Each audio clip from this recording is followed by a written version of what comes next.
Hey everybody, Charles from GMAT Ninja Tutoring here. Today we're going to talk about which exam is going to be best for you for your graduate school applications. If you're applying to anything business related for graduate school, an MBA, PhD in finance, master's in finance, MIM degree, any of those sorts of things, you'll probably have a choice between the GMAT and the GRE and possibly also the executive assessment. So I'm going to help you make that decision, give you a framework for thinking about it. Now, I've been tutoring for the GMAT and GRE for about 25 years, executive assessment since it began about 10 years ago. And I'd love to make this all about the differences in the exams as far as what it feels like as a test taker, but I'm going to spoil my punchline right away here. That's not really what it's about. This is mostly an admissions decision. So what we're going to do, I'm going to take you through the differences between the three exams, broadly speaking, very, very quickly. Then we're going to move on to kind of an admissions framework. If certain things apply to you, one test or the other might be the best fit. And then we'll kind of finish up with some other things that do have something to do with the kind of what's on the tests, which ones you might perform better on, and finish up with some advice on what to do if you're not sure which one is the best fit. All right, with that, we're going to start talking about what are the differences between these three tests. Okay, so I'm going to try to keep this pretty quick. I don't want to boil the ocean getting into every little difference between the three exams. Here are the things you really need to understand to help you make the decision at this stage. First of all, the GMAT and the executive assessment, they're designed by the same organization, GMAC. Both are designed for graduate programs in business. It's just that the executive assessment is designed specifically for executive MBA programs. It's a little bit shorter. The score scale is a little bit different. Don't worry about that too much, but essentially those two tests pull from nearly the same pool of questions. Now, GRE is the one that's different. It's the outlier of the three. It's designed in general for graduate programs. So if you're applying for a program in English, anthropology, engineering, math, whatever it might be, you might have to take the GRE. It's a very general test. So your really big differences there, yep, all three tests have quant on them of some sort or another. GRE's quant is a little bit more limited in scope, usually a little bit more straightforward. GMAT, EA, there's a whole bunch of database questions. You read graphs and charts and tables and draw inferences on them. That does not really appear in the same form on the GRE. And then GRE, in addition to reading comprehension, has vocabulary-based questions. Those scare the crap out of a lot of people. Now here's the thing. For most of you, this decision of which test to take really shouldn't be based on which of those things you're most comfortable with. It should be based mostly on which of these tests is going to give you the best chances of admission in your target program.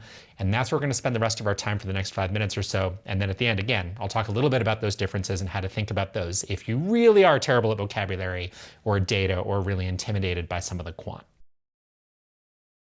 Okay, so what sort of person should take the GMAT? What sort of person should take the GRE or EA instead? Piece of advice number one, if you are capable of crushing the GMAT, that is absolutely the test to choose. Why is that? First of all, between the GMAT and GRE, GMAT is the test that is most aligned to the needs of business schools. It's going to tell schools much more about your ability than the GRE. Now again, most schools don't really care. Will they accept you with the GRE score? Yes, I'm going to say much more about that in a moment. But if you can get a big shiny GMAT score, it's going to impress schools. It's going to help your cause. Second, GMAT has historically been much more prominent in ranking systems, so you're going to help the school's averages. So if you can get a score that is comfortably above the median for the schools you're applying to, I think you should take the GMAT. Don't look back. Don't even consider the GRE because the GMAT will be much more impressive if you get a higher score than if you get a comparably high score on the GRE.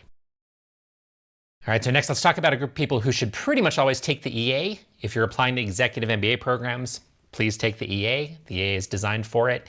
Now, here's what's really interesting about the EA. Yeah, it's on a scale from 126 to 174, but the funky part is all of the scores are very compressed. Almost everybody's going to get a score between 140 and 160. The majority of people actually will score between 145 and 155. Now, percentile rankings for the EA, those are not published. They're not available anywhere. The way schools are instructed to interpret the EA is in what's called readiness bands. So if you're in a certain readiness band, the school will say, you are ready enough for an executive MBA program, you're going to be fine academically, and we move on. Those are explicit instructions from GMAC, the organization that creates the EA. So in other words, if you can get a good enough score on the EA, that's it. You've checked the box, move on. That's how executive MBA programs are instructed to use it. They are not supposed to use it to compare applicants. So here's how I would use it. Look at the average scores for your target program. If, for example, the average score is a 155, come close to that. You've checked the box as long as your score is relatively balanced between quant, verbal, and integrated reasoning, and move on. If the average score is around 150, that's probably good enough. Get that score, move on. And I can promise a 150 or a 155, these aren't crazy, crazy high scores. You don't need to absolutely crush the EA to have a great chance at the very best EMBA programs out there. So check your program's averages. If you're applying to EMBA programs, if you can get anywhere close to that number, you're good. Move on with your life. Okay, so what if you don't fit neatly into either of those two categories? You're not applying for an executive program and you don't feel like you can crush the GMAT very easily. The GRE is a great option. It's a great way to check the box. Now, what do I mean by checking the box? Okay, so let's talk about what these exams are ultimately for. The idea is that they give schools a signal about whether you can handle the coursework. They've got all this other information about you, undergraduate transcripts, your work experience, essays, and so on. But sometimes undergraduate transcripts don't tell us the whole story, so they kind of want to know if you're going to be okay when you go take those harder classes. Now, GMAT's going to tell them more about it because it's specifically aligned to business school, but GRE is going to tell them something. And here's the behavior we've seen out of business schools over the last 10 or 15 years since the GRE gained prominence among business schools. Here's what we keep seeing is we see that among top schools, so top 25 MBA programs, for example, or some of the more selective PhD programs, MIM programs, and so on, what we often see is that once you get a 160 on both GRE sections, they go, yep, you're going to be fine. Let's move on to other parts of your application. So here's the thing. People respond to round numbers. It's just human psychology. These admissions officers are looking at tons and tons of data on you.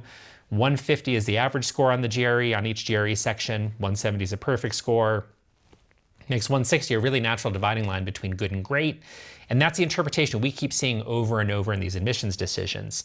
Now, we've noticed that a lot of pretty good schools, so Tuck, for example, Dartmouth MBA program, full-time MBA program, last time I saw their averages, 161, 161. University of Michigan Ross, one of my very favorite programs, 162 quant, 160 verbal in the most recent release. And these are the sorts of things we've seen over and over and over. Some schools are going to be a little bit higher, some schools are a little bit lower. But as a very, very general rule of thumb, what we keep seeing in admissions, once you get above 160 on both GRE sections, schools just move on to the rest of your profile. And if you get rejected, it's not going to be because of the GRE. So if you think you can get to that 160, 160 on the GRE more easily than you can get to a school's average GMAT score, for example, then the GRE is a great option. All right, so I said at the beginning of the video, we weren't going to spend a whole lot of time talking about the little nuanced differences between the exams, differences in content. That said, there's three big things I do want to highlight that are different between the three exams. Being aware of these can really help you make the best decision for you. First of all, time management is very, very different on these exams. The GMAT's a one-way street. You don't get to see question number 2 until you've answered number 1. You can't skip around freely. Yes, on the GMAT, when you get to the end of the section, you can go back and review. But again, you don't see one question until you finish all the ones before it. GRE and EA give you much more freedom. You can skip around freely within a section. If your mind is going blank on a question, flag it, guess, come on back to it whenever you're ready. Now that feature is sometimes huge for people with test anxiety. So if you tend to kind of go blank because you're getting nervous, GRE and EA give you much more control. Sometimes that can make a huge difference in your performance.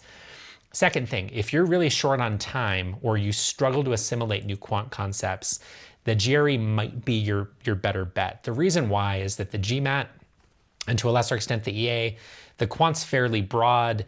Within each question type, they tend to have a lot of little nuances, a lot of little puzzly things they put in there, reasoning things they put in there. For an average person trying to improve by a significant amount on the GMAT or the EA, you might have to put in a lot of time to pick up on all those little nuances of this broad range of topics. GRE tends to be much more straightforward. They tend to repeat a lot of the same questions over and over, or very similar questions over and over. So if you're short on study time for quant or you don't absorb quant easily, you're going to have less study time, less pain for the GRE for a similar size gain. Third and final thing, vocabulary. So a lot of people, nearly everybody we meet actually, when they first try a GRE practice test, they go, oh, my vocabulary is terrible. This is really intimidating. The really important thing to understand, it is intimidating for almost everybody unless you have a crazy, crazy vocabulary. So please, whatever you do, if you do a GRE verbal section, you do a practice test, use some practice questions, I don't want you to think, oh, my vocabulary is terrible. I shouldn't take the GRE. Take a look at your score instead, because everybody feels terrible on the GRE vocabulary. Don't let that sway your decision. It's gonna feel bad for most of you, and that really isn't how you should think about the decision. If your performance is pretty good, you're in pretty good shape, and it might be the right test for you, even if the vocab feels terrible. All right, so what should you do if you're still not sure which test to take? Well, the really obvious piece of advice is go look at the web pages for your target programs, see what the average scores are on the GMAT, GRE, EA if they accept it, then go try practice tests, see how close you can come. Now, if you're not sure how to interpret it, if you're not sure how close is close, what does it mean to be 5 points away on the GRE or 50 points away on the GMAT? Feel free to reach out to us, hit us up in the comments. Feel free to visit us at gmatninja.com, let us know your situation, and we'll do our best to get you pointed in the right direction. All right, that's it for today. Have fun studying, everybody.